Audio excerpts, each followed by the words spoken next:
इस कार्यक्रम के पुण्यार्जक हैं श्री कंवरलाल जी महावीर प्रसाद जी पाटनी, RK ग्रुप, मदनगंज, किशनगढ़, राजस्थान। जय बोलिए देवाधिदेव खजागढ़ श्री आदिनाथ भगवान की जय जय जय। वर्तमान शासन नायक वर्धमान महावीर स्वामी भगवान की जय जय जय। परम पूज्य श्रवण कुल तिलक प्रातः स्मरणीय संत शिरोमणि आचार्य भगवान श्री विद्यासागर जी महाराज की जय जय जय।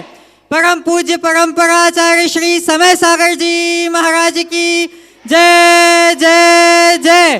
परम पूज्य गुणायतन प्रणेता प्रखर वक्ता भावना योग प्रवर्तक शंका समाधान प्रवर्तक गुरुवर श्री प्रमाण सागर जी महाराज की जय जय जय। परम पूज्य मुनिवर श्री संतान सागर जी महाराज की जय जय जय।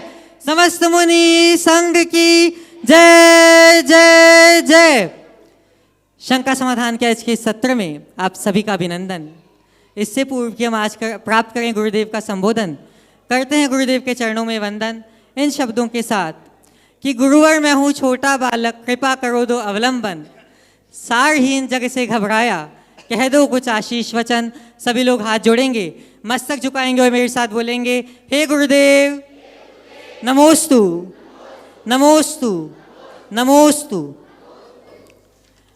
बंधुओं, हम सभी प्राप्त करें शंकाओं का समाधान। उससे पूर्व निवेदन करते हैं अशोक भैया, आदरणीय अशोक भैया से कि वे आएँ और हम सबको आगे की वार्ता बताएं। इच्छा में भैया जी आइएगा बंधु। जैसे कि हम सभी के लिए मालूम है कि आने वाले एक दिन के बाद भव्यतम पंचकल्याण प्रतिष्ठा महामहोत्सव का दिव्यतम आयोजन राहतगढ़ की इस पावन नगरी में, पावन वसुंधरा पर संपन्न होने जा रहा है। और यहाँ के लोगों ने जैसे बताया कि 250 वर्ष के इतिहास में ये पहला अवसर होगा जब राहतगढ़ में पंचकल्याण प्रतिष्ठा महामहोत्सव सानंद संपन्न होगा। वो पुण्यशाली परिवार, चौधरी परिवार, जिन्होंने पाषाणमय जिनालय को बना करके समाज के लिए समर्पित किया है और उसके ही निमित्त से ये आयोजन हो रहा है। और ये सौभाग्य है आप सभी का कि पूज्य मुनिवर श्री प्रमाण सागर जी महाराज सशंग अपनी सानिध्यता यहाँ प्रदान कर रहे हैं। बंधु, एक दिन के बाद ये भव्यतम आयोजन प्रारंभ हो जाएगा। आप सभी को विदित है पंचकल्याण प्रतिष्ठा महामहोत्सव के लगभग सभी पात्रों का चयन सुनिश्चित हो चुका है और लगभग तैयारियां भी पूर्ण हो चुकी हैं। अभय भैया जी ने प्रारंभ से ही यहाँ भूमिका तय की है और पहले ही यहाँ आकर के संपूर्ण तैयारियां करवाई हैं। साथ ही में आपके नगर गौरव धीरज भैया जी तो यहाँ पर हैं ही, जो आपके चेहरे मोहरों को जानते हैं।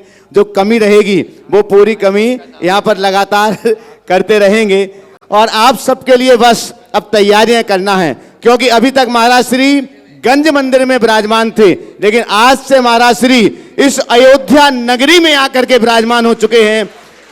अब ये गार्डन नहीं है, ये पांडाल नहीं है, जिस परिसर में दिव्यतम पंचकल्याणक संपन्न होना है, पाषाण से परमात्मा की मंगल यात्रा को आप सभी लोग यहाँ पर देखेंगे।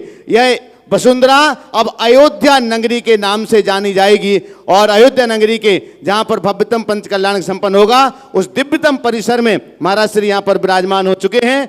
और अब आज सायंकाल का शंका समाधान तो आप इस स्थान से देख रहे हैं। कल से महाराज श्री के लगभग सभी कार्यक्रम, प्रातःकालीन प्रवचन हो, सायंकालीन शंका समाधान हो, दोपहर की कक्षाएं हो या पंचकल्याण के जो भी आयोजन है, वे सभी आप सभी लोग इसी स्थान से देख और सुन सकेंगे। ये सूचनाएं कल आपके लिए, परसों से होने वाले आयोजन के लिए कल आपके लिए लगभग सूचनाएं दी जाएंगी। कितने बजे से कैसे क्या आयोजन होगा, अभी अभय भैया जी कुछ घोषणाएं यहाँ पर कर रहे हैं। और आइए चलते हैं बिना किसी भूमिका के, जिन्होंने आज गुणायतन में सूत्रधार से स्तंभ के रूप में जुड़ने का सौभाग्य प्राप्त किया है। ओम विहार कॉलोनी इंदौर से श्रीमान सुरेश चंद जी, श्रीमती चमेली जी, सर्वेश जी, पुत्र वधु प्रिया जैन, आश्वी हमारे बीच उपस्थित हैं। मैं आमंत्रित करूंगा अब यहाँ परम पूज मुनिवर के श्री चरण नमन करते हुए आशीर्वाद प्राप्त करें। और हम आमंत्रित करेंगे हमारे गुणायतन के ट्रस्टी पंचकल्याण प्रतिष्ठा महामहोत्सव के अध्यक्ष श्रीमान संतोष जी और साथ में गुणायतन ट्रस्टी भाई राजेश जी आएंगे। सम्माननीय श्रीमान सुरेश चंद जी चमेली जी का प्रतीक चिन्ह देकर सम्मान का कार्यक्रम संपन्न करें और आप जोरदार ताली बजाकर इस प्रकार सम्मान करें। संतोष जी और राजेश जी आ जावे गुणायतन ट्रस्टी, आइए। हाँ जी, जब तक ये सम्मान की विधि संपन्न हो रही है, परसों के कार्यक्रम संक्षिप्त में आपको सूचना दे दूँ। परसों जी 27 तारीख को प्रातःकाल की वेला में 6 बजे से हमारा अनुष्ठान प्रारंभ होगा। गंज मंदिर में प्रातःकालीन अभिषेक आदि की विधि प्रारंभ होगी और गंज मंदिर से श्री जी की शोभा यात्रा घाट यात्रा प्रारंभ होगी, जो नगर के मुख्य मार्गों से होते हुए मुख्य मंडप में पहुंचेगी और 6 दिवसीय महाअनुष्ठान का शुभारंभ ध्वजारोहण के माध्यम से संपन्न होगा और लगभग 8:30 से 9 के बीच में ध्वजारोहण की विधि संपन्न होगी और हमारा 6 दिवसीय अनुष्ठान का कार्यक्रम संपन्न होगा। किस तरह आपको कैसे आना है ये संपूर्ण सूचना आपके व्हाट्सएप ग्रुप में प्रेषित कर दी जाएगी। आइए बिना किसी भूमिका के आप सभी की ओर से निवेदन करेंगे परम पूज्य मुनिवर संदान सागर जी महाराज से कि आपकी संख्याएं परम पूज्य मुनिवर के चरणों तक पहुंचाते हुए समाधान आपको दिलाएं। दोनों हाथ उठा के जयकारा लगाएंगे। बोले परम पूज्य मुनि श्री 108 प्रमाण सागर जी महाराज की, मुनि श्री संदान सागर जी महाराज की। नमोस्तु गुरुवर, नमोस्तु नमोस्तु। आवागमन थोड़ा सा रोट लें और आज जो गुणायतन से जुड़े हैं वही अपना प्रश्न भी प्रथम प्रश्न आज पहले करेंगे। माइक को चालू कर दें और इसके बाद में आज अपने बीच में देश की ख्याति प्राप्त विद्वान मूलचंद जी लोहाड़िया किशनगढ़ के सुपुत्र यहाँ पर अतुल जी लोहाड़िया, इंदु जी लोहाड़िया और उनके संबंधी वीरेंद्र उर्मिला जी कासलीवाल तैयार रहेंगे प्रश्न के लिए भी और कमेटी तैयार रहेगी उनके सम्मान के लिए। द्वय मुनिराजों के चरणों में सादर नमोस्तु नमोस्तु नमोस्तु। छोल्लक जी के चरणों में इच्छामी इच्छामी इच्छामी। भैया जी को सादर जय जैनेन्द्र। मेरा शंका तो मेरी नहीं है, मेरा प्रश्न है कि महाराज श्री का जब मोहिता भवन इंदौर में चातुर्मास था उस समय मैं सूत्रधार के रूप में जुड़ा था। आज यहाँ राहतगढ़ में महाराज जी का आगमन हुआ और यहाँ मुझे स्तंभ के रूप में जुड़ने का अवसर प्राप्त हुआ।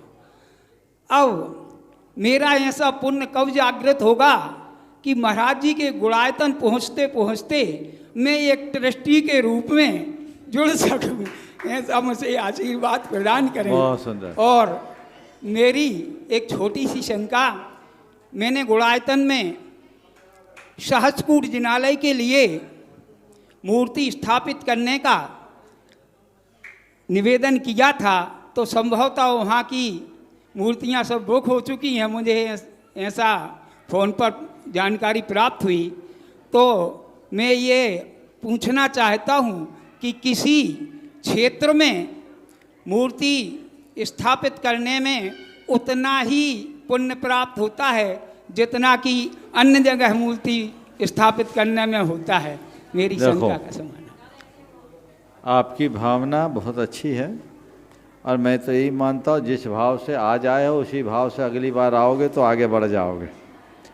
आपने जो पूछा है कि क्षेत्र में और अन्य स्थान में भगवान विराजमान करने का में पुण्य किसका अधिक है।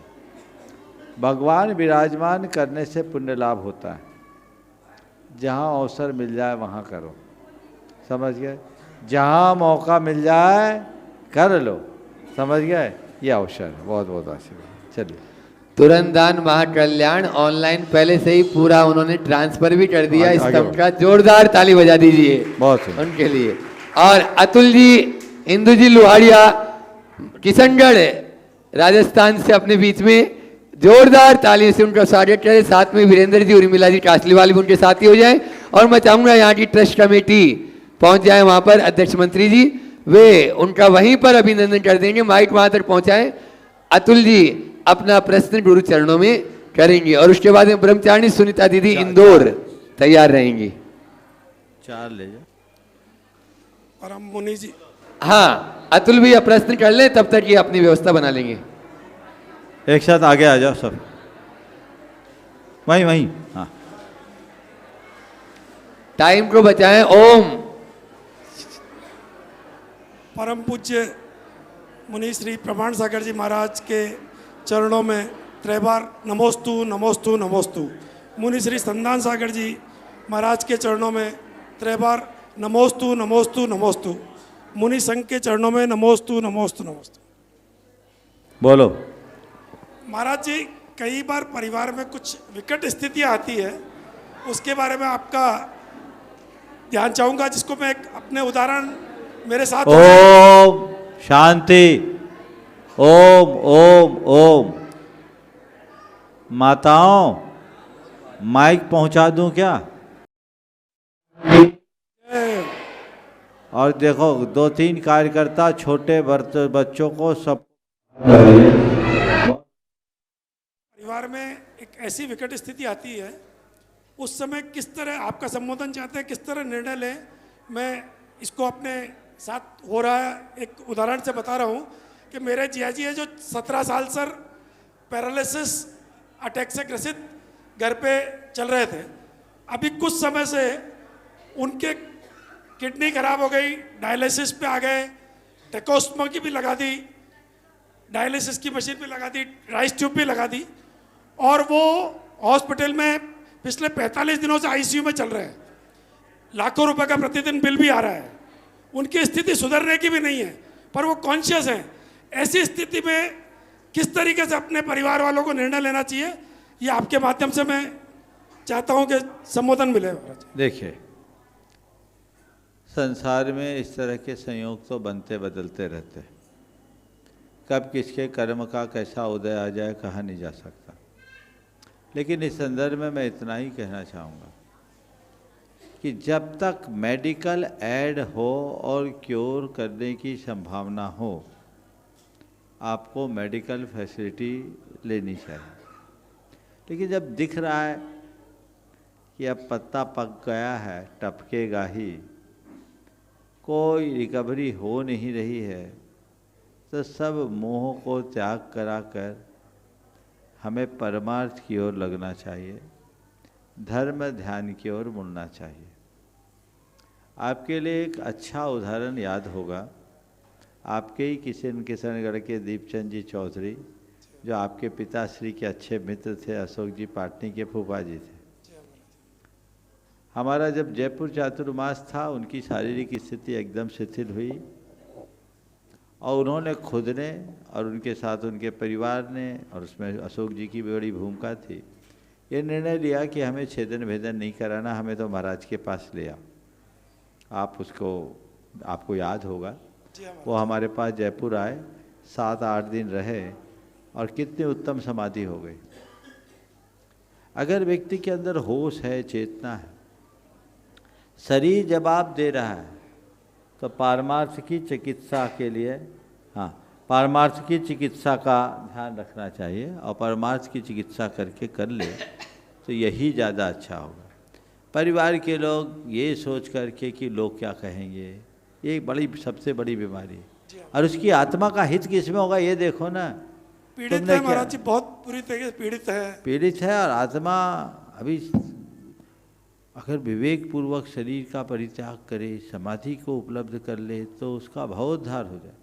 उसकी तरफ हम दृष्टि क्यों नहीं रखते? हमें वैसी दृष्टि रखनी चाहिए, वैराग्य को दृढ़ करने का प्रयत्न करना चाहिए। यदि ऐसी भावधारा बना ली जाती है तो बहुत उत्तम होगा। तो मैं आपके माध्यम से उन सभी लोगों को कहूँगा कि अपना अंत अस्पताल में आहें भरते हुए ना हो, गुरु चरणों में नमोकार जपते हुए हो, ऐसा भाव समझ गए। हमेशा एक भावना भाव कि मेरा अंत गुरु चरणों में नमोकार जपते हुए हो, अस्पताल में आहें भरते हुए ना हो। एक बार अपनी संतान को भी ये सीख दो कि जब मेरी ऐसी स्थिति आए तो तुम लोग इसका ख्याल रखना।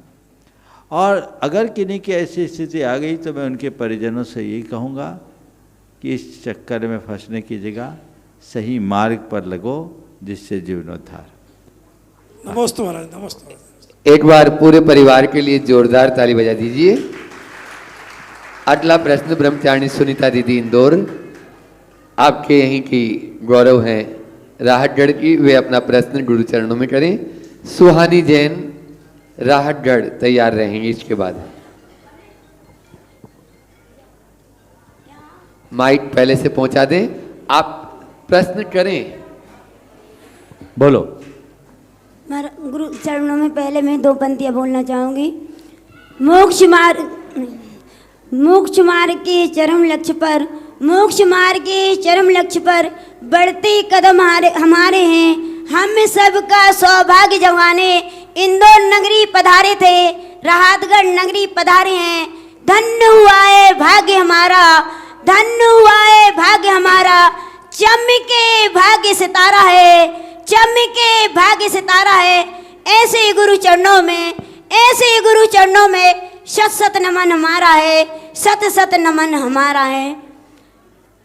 हाँ, मेरा क्वेश्चन महाराज श्री फैमिली से संबंधी है कि हमारे घर के लोग बहुत सरल हैं, सरल हैं तो गति तो उनको अच्छी मिलेगी, लेकिन पंचम काल के हिसाब से किसी को आंसर नहीं दे पाते हैं, तो आप इसका समाधान करेंगे। और एक क्वेश्चन और एक ही पूछो महाराज श्री, यदि घर में दूध जल जाता है, दूध जल जाता है तो पूरे कमरे में धुआं फैल जाता है, तो खिड़की और दरवाजे से निकाल देते हैं, लेकिन हमारे अंदर राग देश और कषाय के परिणाम है, वो कैसे निकालें? महाराज श्री इसका मार्गदर्शन दें। नमोस्तु। बहुत अच्छा सवाल है। आपने पहला सवाल किया, घर के लोग सरल है, आप ये कह रही हैं, स्वीकार रही हैं कि सदगति होगी, लेकिन यहाँ लोक में जवाब नहीं दे पाते तो क्या करें? सुनो, सरल होने का ये अर्थ नहीं कि हम मौन रहें। सरल होने का मतलब केवल यह है कि फिजूल की बातों में ना उलझे, समझे? सरलता अच्छी चीज़ है, पर भोंदूपन अच्छा नहीं। भोंदू होना और सरल होना दोनों में अंतर है, समझ गए? बहुत अंतर। हाँ, भोंदू कौन? जिसको कुछ औरता ना हो, और सरल कौन? जिसके मन में खलल ना हो। तो मन को खलल मुक्त रखिए, भोंदूपन से बचाइए, समझ गए? आपने कहा है कि अंदर के इस विकार को बाहर कैसे निकालें। दूध के जलने की दुर्गंध को खिड़की खोलकर बाहर निकाला जा सकता है। अंदर की दुर्गंध को दूर करने के लिए भी हमें मन की खिड़की खोलनी है। क्षमा भाव लाओ और प्रतिक्रमण करने का प्रयत्न करो। कोई दूसरा हमारे साथ गलत करे, उसे क्षमा करो। खुद के द्वारा कुछ गलत हो जाए तो क्षमा मांगो, और क्षमा मांगने के साथ प्रतिक्रमण करो कि मेरे द्वारा ज्ञात अज्ञात भाव में जो कुछ भी गलत हुआ है ये उचित नहीं है। हे भगवान, मेरा ये पाप मिथ्या हो। इससे अंतरंग की शुद्धि होगी और ये हमारे जीवन का पथ प्रशस्त करेगा। नमस्ते महाराज, नमस्ते। सुहानी जैन, राहतगढ़, और उसके बाद में अपने बीच में सागर से पीसी नाइट साहब यहाँ पर हैं, वे अपना प्रश्न करेंगे। मुनि श्री के चरणों में मेरा वरम नमोस्तु। मुनि श्री के चरणों में मेरा वरम, मुनि श्री के चरणों में मेरा वरम नमोस्तु नमोस्तु नमोस्तु। सही समय पर सही निर्णय कैसे ले और अपने जीवन के लक्ष्य को कैसे निर्धारित कैसे करें? सही समय पर सही निर्णय लेना और जीवन का लक्ष्य निर्धारित करना। देखो, निर्णय लेना एक बहुत बड़ी क्षमता है, और निर्णय लेना दो आधार पर होता है। एक स्वयं के अनुभवों पर और दूसरा अनुभवियों के परामर्श पर। जो व्यक्ति अच्छे संस्कारों से युक्त होता है, जिसका जीवन अनुभवों से भरा होता है, वो अपने अनुभव से निर्णय लेने में सक्षम होता है। और जिसका खुद का अनुभव नहीं है, और आरंभिक दौर में तो ऐसा होता भी नहीं, तो वो अनुभवियों के मार्गदर्शन से सटीक निर्णय ले लेता है। कई बार ऐसा होता है कि हमें कोई निर्णय बार बार लेना पड़ता है, छोटे छोटे निर्णय लेने पड़ते हैं। कुछ लोग होते हैं छोटा सा भी निर्णय लेने में अक्षम हो जाते हैं। ऐसा वे ही लोग होते हैं जिनका आत्मविश्वास कमज़ोर होता है। अगर सही निर्णय लेना चाहते हो और समय पर निर्णय लेना चाहते हो, तो सबसे पहले अपने आत्मविश्वास अर्थात कॉन्फिडेंस लेवल को ऊंचा करो। इतना आत्मविश्वास रखो कि मैं जो निर्णय लूँ वो सही हो। कदाचित गलत निर्णय भी हो जाए तो उसका सही परिणाम निकालने की क्षमता ले आओ। समझ गया? और यदि गलत निर्णय होता है तो गलत निर्णय के बाद घबराए नहीं, उससे सीख ले। एक ऐसी ही बहन जी ने मुझसे एक बार सवाल किया कि महाराज मैं निर्णय कैसे लूँ, निर्णय नहीं ले पाती, मुझसे ऐसा लगता है कि मेरे सारे निर्णय गलत होते हैं। मैंने उससे कहा कि तुम अपना आत्मविश्वास जगाओ और एक काम करो, तुम्हारा आत्मविश्वास नहीं जगता तो मैं तुम्हें दूसरा विश्वास देता हूँ। भगवान पर विश्वास है? बोले है। बोले गुरु पर विश्वास है? बोले है। बोले एक काम करो, जब भी तुम्हें कोई निर्णय लेना हो तुम गुरु और भगवान को याद करो और उनका नाम लेकर निर्णय ले लो, तुम्हारा निर्णय सही होगा। और तुम 15 दिन तक ऐसा करो, रोज़ के निर्णयों में देखो कि तुम्हारे निर्णय कैसे होते।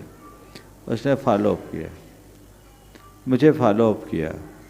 15 दिन बाद मैंने उससे पूछा, ये बताओ तुमने रोज़ जो निर्णय लिए इनमें से 10 में से तुम्हारे कितने निर्णय सही रहे? उसने कहा महाराज जी 10 में से 6 निर्णय मेरे सही रहे। तो मैंने कहा तुमने बहुत अच्छा परिणाम प्राप्त कर लिया। प्रायः बहुत कम लोग होते हैं जिनके 10 में से 10 निर्णय सही होते हैं। 10 में से 6 निर्णय तुमने सही लिया, इसका मतलब 6 सही निर्णय लेने की क्षमता तुम्हारे अंदर थी, पर तुम उसे भूल चुकी थी। 6 सही निर्णय लेने की क्षमता तुम्हारे अंदर थी, पर तुम उसे भूल चुकी थी। समझ गए? अगर उसे याद रखती तो तुम्हारा निर्णय अच्छा होता। तो 6 सही निर्णय तुम ले सकती हो। मैंने तुमसे भगवान का नाम लेने को कहा, गुरु का नाम लेने को कहा, तो भगवान और गुरु ने कुछ नहीं किया। भगवान और गुरु के स्मरण से तुम्हारा आत्मविश्वास जाग गया। बस यही एक बड़ा सूत्र है। अपने मन को आत्मविश्वास से भर के रखो, अपने आप निर्णय लेने की क्षमता आ जाएगी। समझ गए? दूसरा सवाल, सही लक्ष्य का निर्धारण कैसे करें? अपने जीवन के उद्देश्य को सामने लाओ, मुझे करना क्या, उसके अनुरूप लक्ष्य निर्धारित करो। जो व्यक्ति अपने आत्मा को जानता है और आत्मा पर विश्वास करता है, वही जीवन का सही लक्ष्य निर्धारित करता है और वही उस लक्ष्य को हासिल कर सकता है। सागर से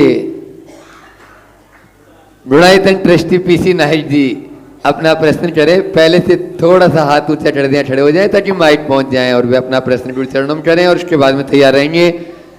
बाल ब्रह्मचारी धीरज भैया जी आपके नगर गौरव जो इस अनुष्ठान के प्रतिष्ठाचार्य भी हैं, उनकी माता जी, उनकी बहन जी और पूरा परिवार तैयार रहेगा। माया जी जैन। हाँ, हेलो हेलो। द्वय मुनिराजों के चरणों में त्रैबार नमोस्तु नमोस्तु नमोस्तु। सभी शुल्लक जी महाराजों को इच्छामी। महाराज श्री ओम।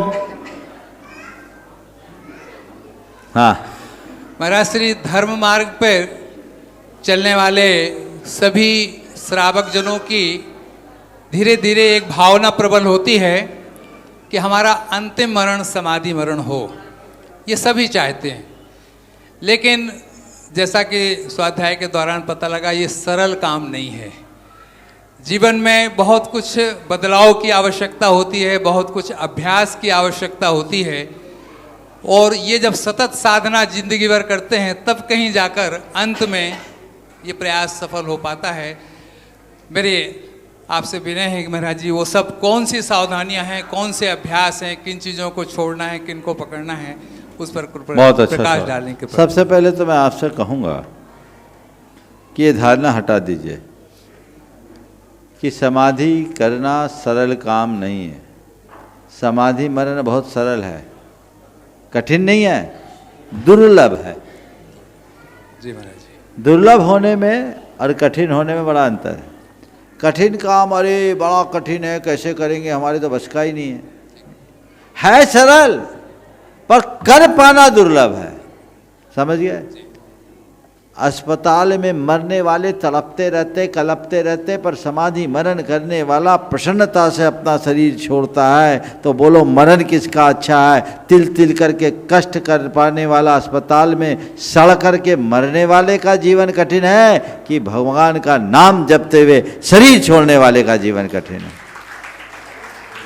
इसलिए आज से ये बात बोलना बंद करो कि समाधि मरण कठिन है। समाधि मरण बहुत सरल है, करना दुर्लभ है। बड़ा पुण्य होता उसका भाव होता है। जो सच्चे अर्थों में देव गुरु धर्म की शरण को स्वीकार करते हैं, आत्मा के प्रगाढ़ श्रद्धानी होते हैं, वही समाधि मरण कर पाते। हर कोई को समाधि मरण करने का सौभाग्य नहीं मिलता, इसलिए दुर्लभ है। समझ गए? अब रहा सवाल समाधि मरण करने के लिए हमें क्या करना चाहिए। आप जैसे साधक इस बात का चिंतन करते बहुत शुभ लक्षण है। हमारे आचार्यों ने एक कहा है, मानांत किम संलेखनाम जोशिता। हमें मरणांत समय में प्रीतिपूर्वक संलेखना को धारण करना चाहिए। संलेखना को अपनाने के लिए हमारे यहाँ 2 स्तर से काम करना चाहिए, काय संलेखना और कषाय संलेखना।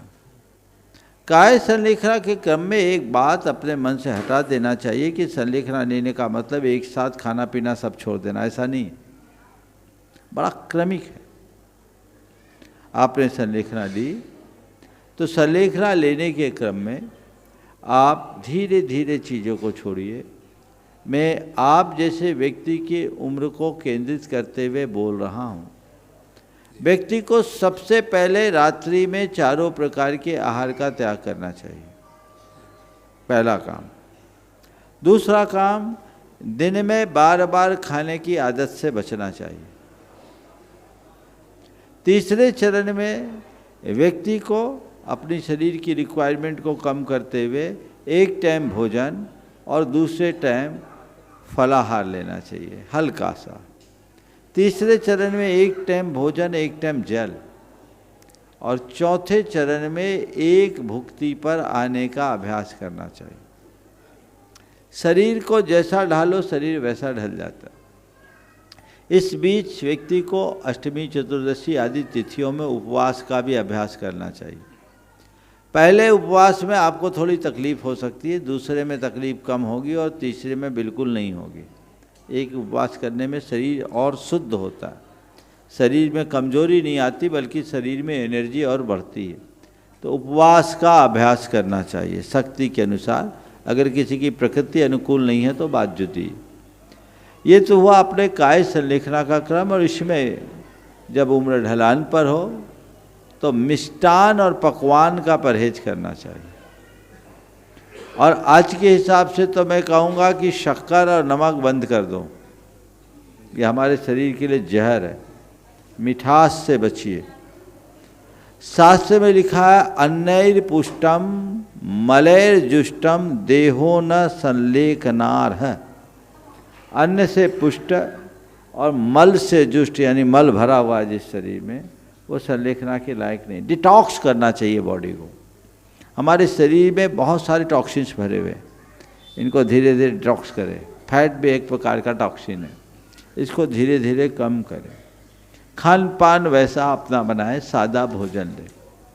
फिर जब आपका शरीर एकदम शिथिलता की ओर आने लगे तो गुरुओं के मार्गदर्शन में संलेखना की तैयारी करें।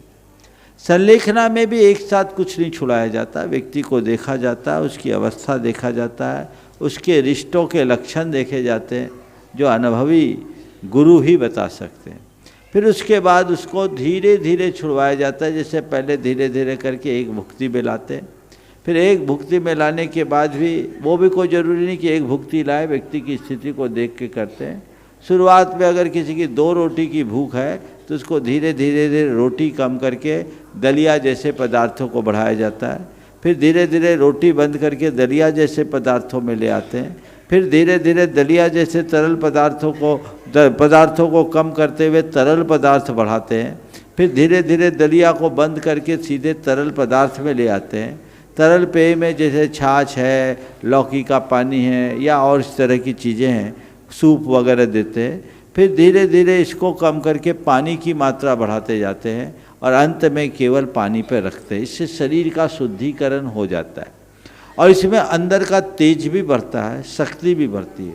अंतिम क्षणों में, अंतिम दिनों में शरीर की रिक्वायरमेंट कम हो जाती है। आपने मनुष्यों के साथ पशुओं को भी देखा होगा, अंतिम दिनों में गाय आदि चारा खाना बंद कर देती है, करती है कि नहीं करती?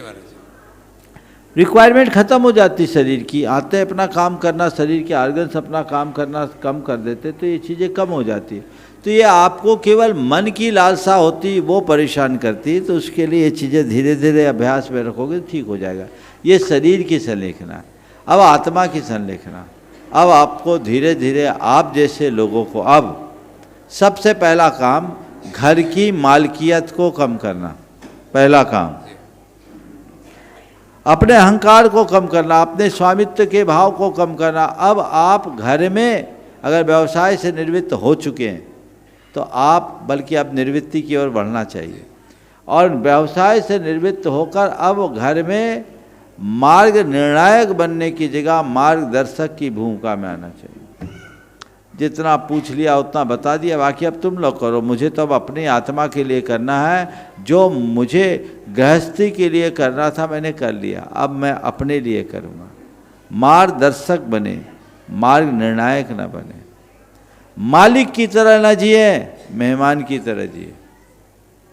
अब मेरी मालकियत नहीं, अब मैं मेहमान हूँ, ये आपको सोचना, घर वालों को नहीं तो उल्टा हो जाता है ना। अब महाराज ने कहा मेहमान सोचना चाहिए, घर वाले कहने लगे आप तो मेहमान ही हो, तुम्हारी नज़र में वो मालिक होंगे, समझ गए। पर खुद को मालिक नहीं मेहमान मानिए।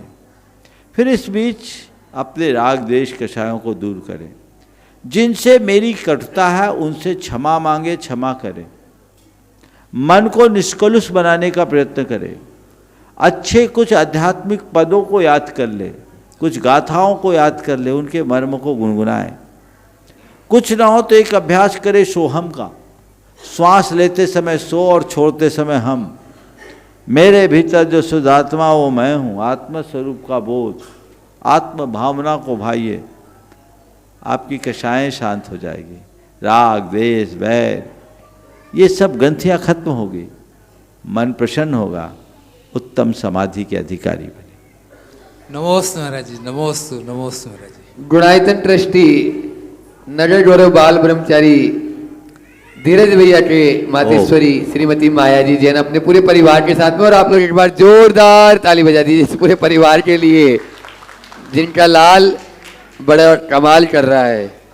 और उसके बाद में अगला प्रश्न करेंगे कल्याण मित्र स्वाध्याय परिवार। पहले महाराज श्री नमोस्तु बालिका समूह में से 2 बालिका और फिर बालक समूह में से 2 बालक। पहले बालिका समूह तैयार रहेगी। हाँ, नमोस्तु महाराज श्री नमोस्तु। इच्छामी महाराज जी, इच्छामी भैया जी के लिए वंदना। महाराज श्री मेरा पंचकल्याण के प्रश्न है। महाराज जी माता पिता बनते हैं तो उनकी माने वो तो उनका सब त्याग हो जाता महाराज जी, तो फिर दूसरे माता पिता बनते हैं महाराज जी, तो उनको अपन शीश नवा सकते हैं, उनके अपन पैर पड़ सकते हैं। तो भगवान के माता पिता जो बने हैं उनके हम पहले से माता पिता बन चुके हैं। किसी माता पिता का नमन सत्कार कर सकते हैं। देखो भगवान के माता पिता, आप भी भगवान के माता पिता पहले बन चुके, तो दोनों समकक्ष आपके साधर्मी हो गए, तो साधर्मी का सत्कार कर सकता है कि नहीं कर सकता? तो जिस मर्यादा में साधर्मी का सत्कार करता है वो सत्कार कर देने में कोई हानि नहीं। स्वाध्याय परम तप है और आपके यहाँ इस नगर में बहुत अच्छा युवा वर्ग स्वाध्याय करता है जिसका नाम ही है कल्याण मित्र स्वाध्याय परिवार। आशी बहन और कुट्टू बहन ये पहले बालिका मंडल से 2 प्रश्न कर रही हैं और फिर बालक वर्ग तैयार रहेगा स्वाध्याय परिवार का।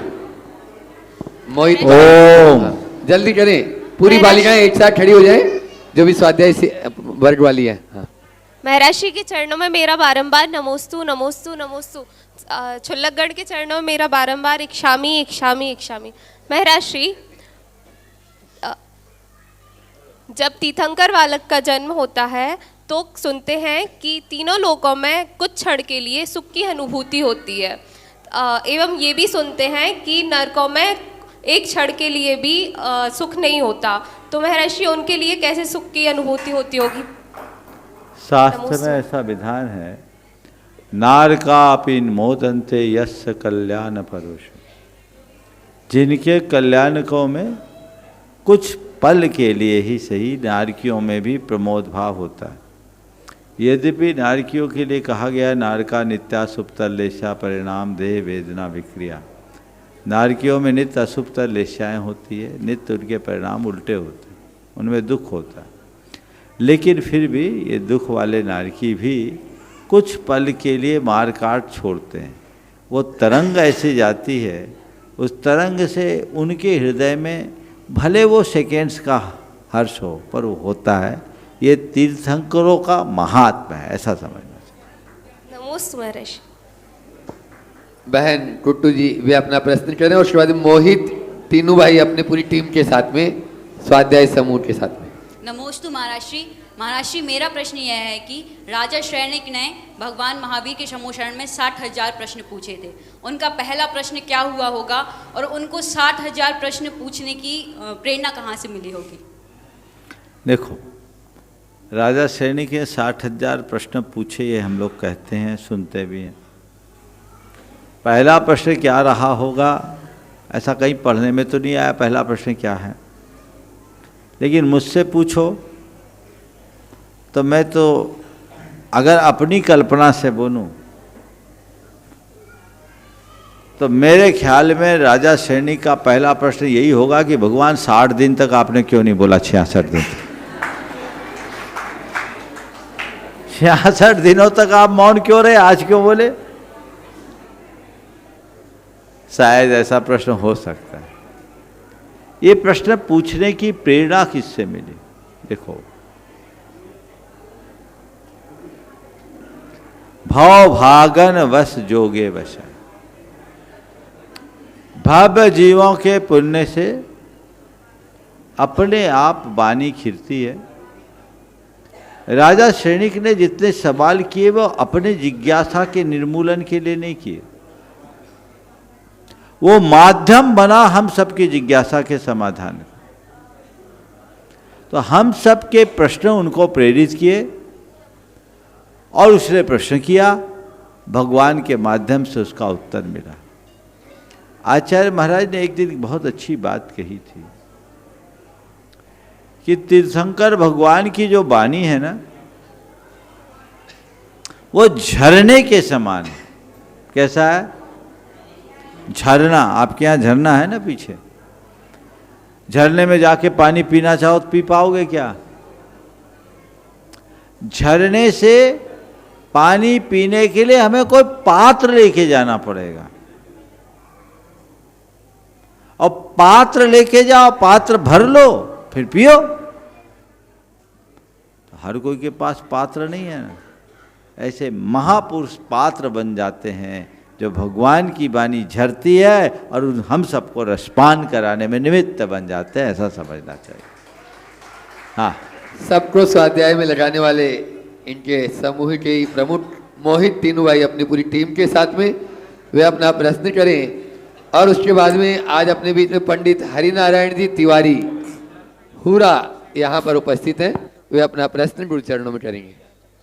जिनके ओठों में चमक और पैरों में छाले होंगे, जिनके ओठों में चमक और पैरों में छाले होंगे, हे परमात्मा वही तो तेरे चाहने वाले होंगे। ऐसे ओठों में चमक और पैरों में छाले वाले पूज्य प्रमाणिक संत मुनि श्री प्रमाण सागर जी के श्री चरणों में स्वाध्याय समूह राहतगढ़ की ओर से बारंबार नमोस्तु नमोस्तु नमोस्तु। भव राग से रागी हुआ मैं, द्वेष से दोषी हुआ मैं, पर आपका सानिध्य पाकर क्यों नहीं ज्ञानी हुआ मैं। महाराज श्री इन पंक्तियों में किसी से दोष हो जाए तो पूरी जिंदगी चलता, किसी से राग हो जाए तो पूरे जीवन भर चलता, वो राग मोह जाता नहीं।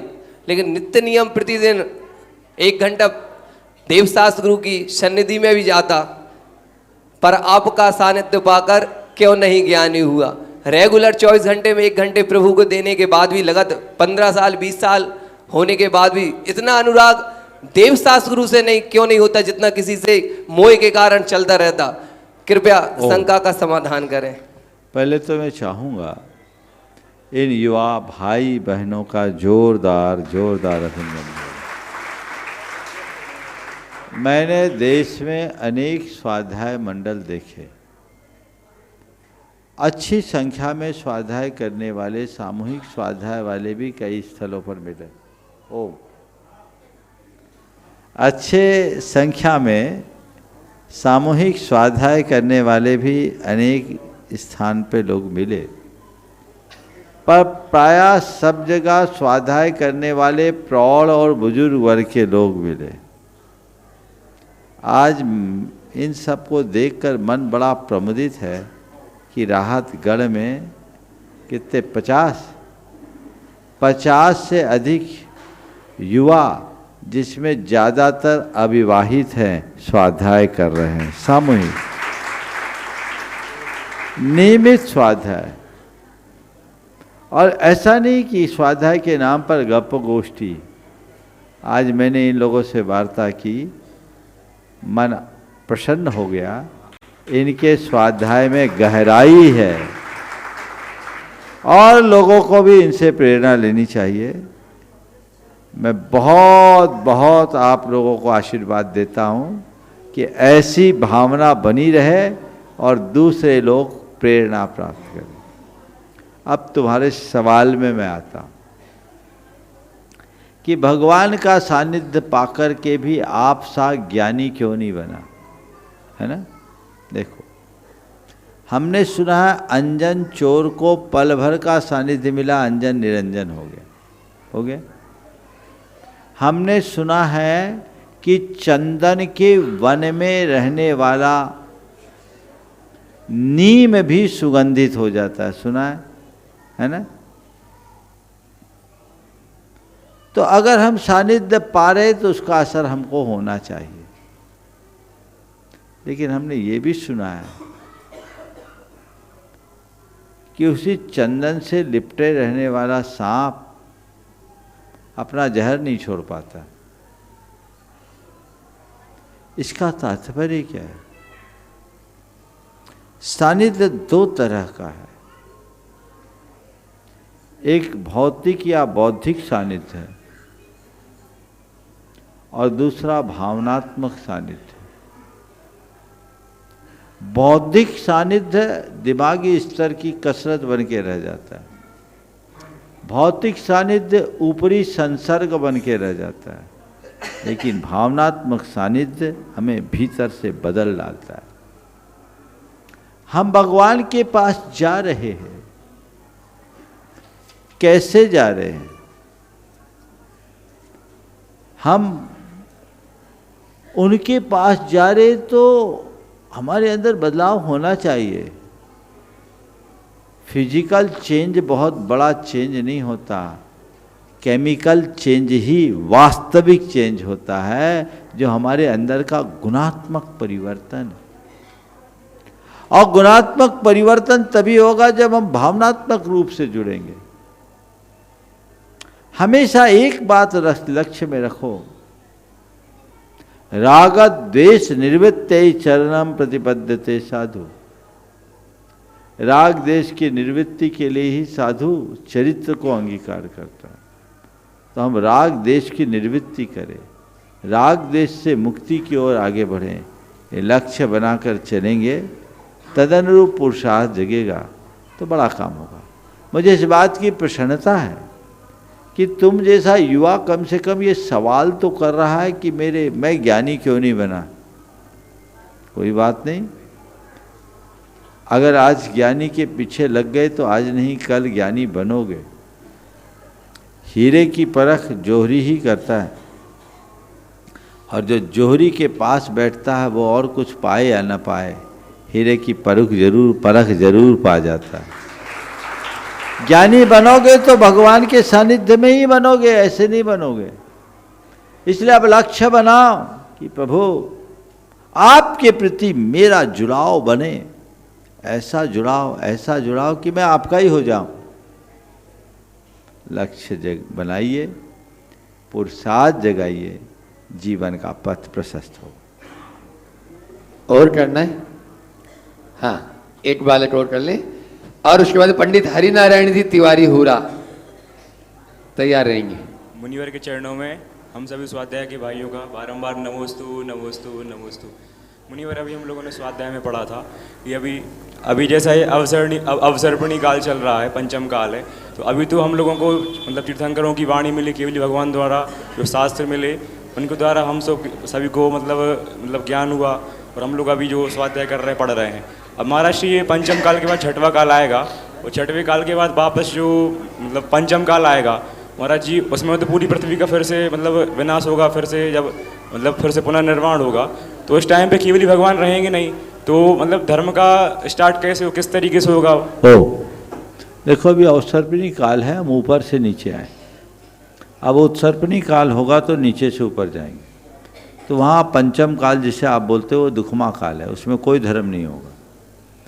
हम दुखमा काल में जो स्थिति यहाँ होगी वो धीरे धीरे सुधरते हुए आगे आएगी, और दुखमा काल के 20,000 वर्ष बीत जाने के बाद जब अंतिम 1,000 वर्ष होंगे, तब क्रमशः 14 कुलकर उत्पन्न होंगे, जिनके काल में अग्नि से लेकर अन्य चीज़ों का आविष्कार होगा और मानव सभ्यता की शुरुआत होगी। उसके पहले आदमी जानवरों की तरह रहेंगे, जंगली जीवन होगा, नग्न विचरण करेंगे और गुफाओं में रहेंगे, और जानवरों की तरह कच्चा मांस या कंदमूल मट्टी आदि खाएंगे। जब सभ्यता का विकास होगा कुलकरों के द्वारा, तो धीरे धीरे 14वें कुलकर तक मानव सभ्यता का पूर्ण विकास होगा। 14वें कुलकर के प्रथम पुत्र के रूप में प्रथम तीर्थंकर जो महापद्म तीर्थंकर के रूप में जन्म लेंगे, वे उत्पन्न होंगे, वे धर्म तीर्थ का प्रवर्तन करेंगे, तब धर्म कर्म की शुरुआत होगी। नमोस्तु महाराज। और अगला प्रश्न कर रहे हैं पंडित हरिनारायण जी तिवारी हुरा, वे अपना प्रश्न करें और उसके बाद में तैयार रहेंगे मूर्ति पुण्याजन परिवार श्रीमती अंजलि जी जैन राहतगढ़ पूरे परिवार के साथ। तिवारी जी चले गए क्या? देखो पंडित जी हैं क्या? हैं पीछे। हाँ, माइक वहां तक पहुंचे, तब तक अंजलि जी आप खड़े होकर अपना प्रश्न करें।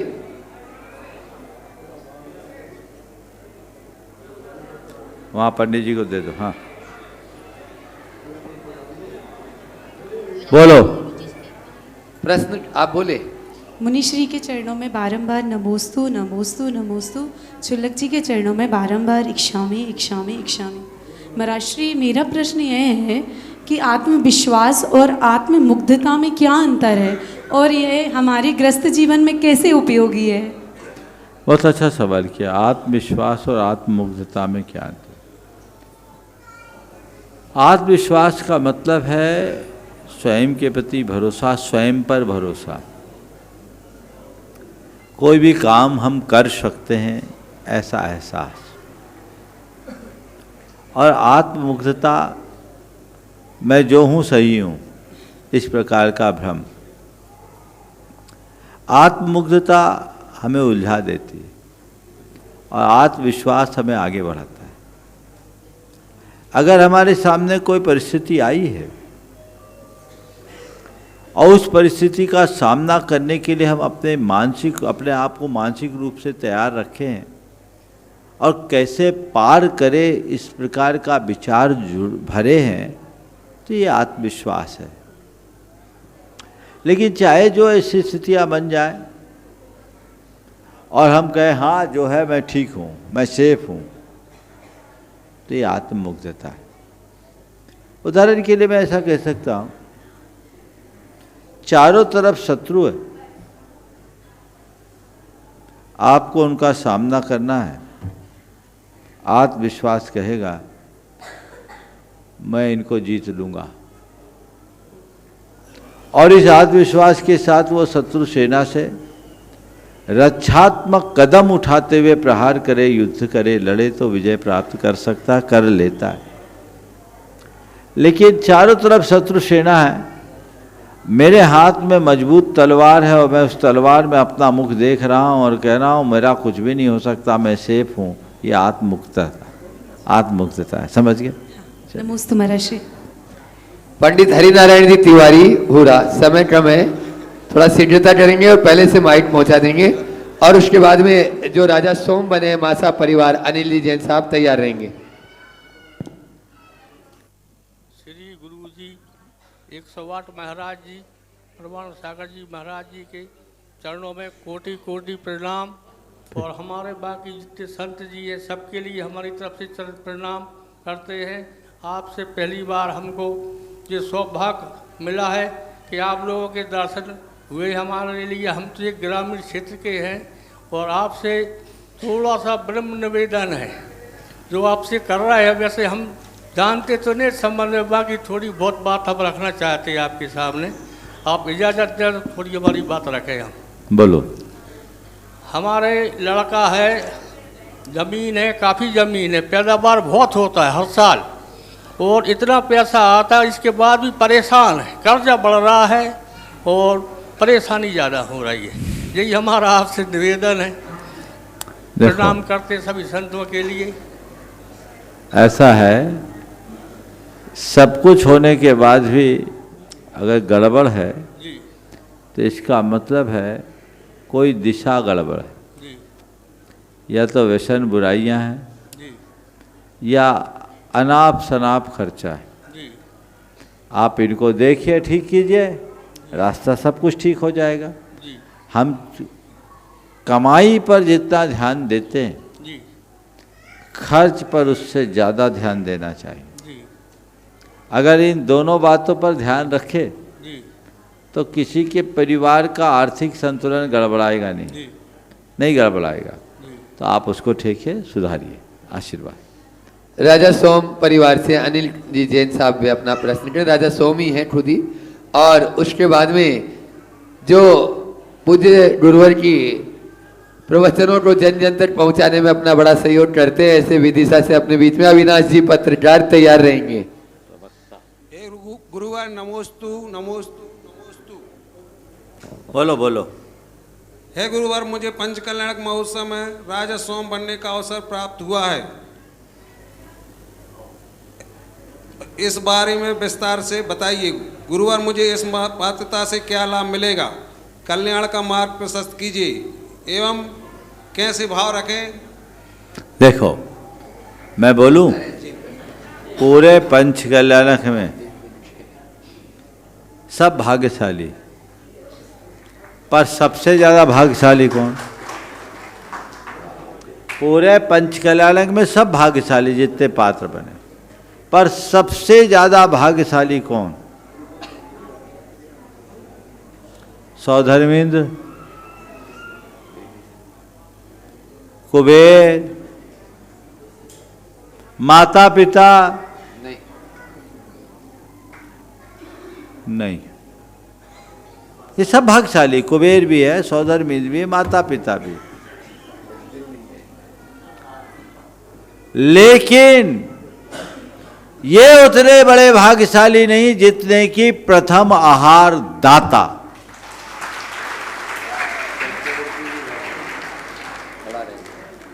क्यों? सौधर्मेंद्र अभी स्वर्ग में है, वो यहाँ से मनुष्य बनेगा तब मोक्ष जाएगा। कुबेर भी स्वर्ग में है, वहाँ से आएगा, मनुष्य बनेगा तब मोक्ष जाएगा। माता पिता में उस भाव में मोक्ष मिल भी सकता है, नहीं भी मिल सकता। माता को तो नहीं मिलेगा, पिता को मिल भी सकता है, नहीं भी मिल सकता। लेकिन जो तीर्थंकरों को प्रथम आहार देता है, सब के सब उसी भाव में मोक्ष जाते हैं। ये महिमा तुम लोग क्यों नहीं बताते भाई? प्रथम आहार देने वाले तुम लोग लास्ट में नंबर लगाते, श्रेयांश और सोम को जो बचा खुचा ले जाए।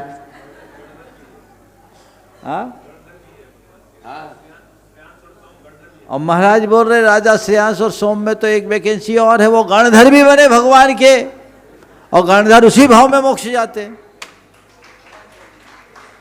तो कितने भाग्यशाली हो कि नहीं है बोलो, है ना? तो इतने भाग्यशाली आप बने हो, पर अब भगवान को प्रथम आहार देने का सौभाग्य तुम्हें मिला है, शुद्ध श्रावक बनने का लक्ष्य बना लेना। समझ गए? रात्रि भोजन आदि करते हो तो अब तिलांजलि दे दो अभी से ही। जिस दिन आहार दोगे उस दिन तो त्याग होगा ही, लेकिन अब भगवान को जिन हाथों से आहार दे लिया उन हाथों से रात में नहीं खाएंगे, उन हाथों से कोई व्यसन बुराई नहीं करेंगे। अब मैं भगवान का सच्चा और पक्का अनुयायी बन कर के चलाऊंगा, ये लक्ष्य बनाओ। समझ गए? ये सभी को होना चाहिए। निश्चित आप दोनों भाई, सही बोल रहा हूँ मैं, दोनों भाई श्रेयांश और सोम बने हैं। निश्चित ये आपके प्रबल पुण्य का योग बना है। अब अपने जीवन को कुछ इस तरीके से चरितार्थ करो कि भगवान के सच्चे अनुयायी बन सको।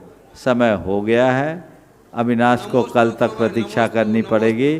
बोलिए परम पूज्य आचार्य गुरुवर नमोस्तु गुरुवर, नमोस्तु नमोस्तु। परम पूज्य मुनि श्री 108 प्रमाण सागर जी महाराज की, जिनके रह गए वो भी कल तक प्रतीक्षा करें। और पंडित जी तो देखिए, दो बातें मैं कहूँगा लाइव में।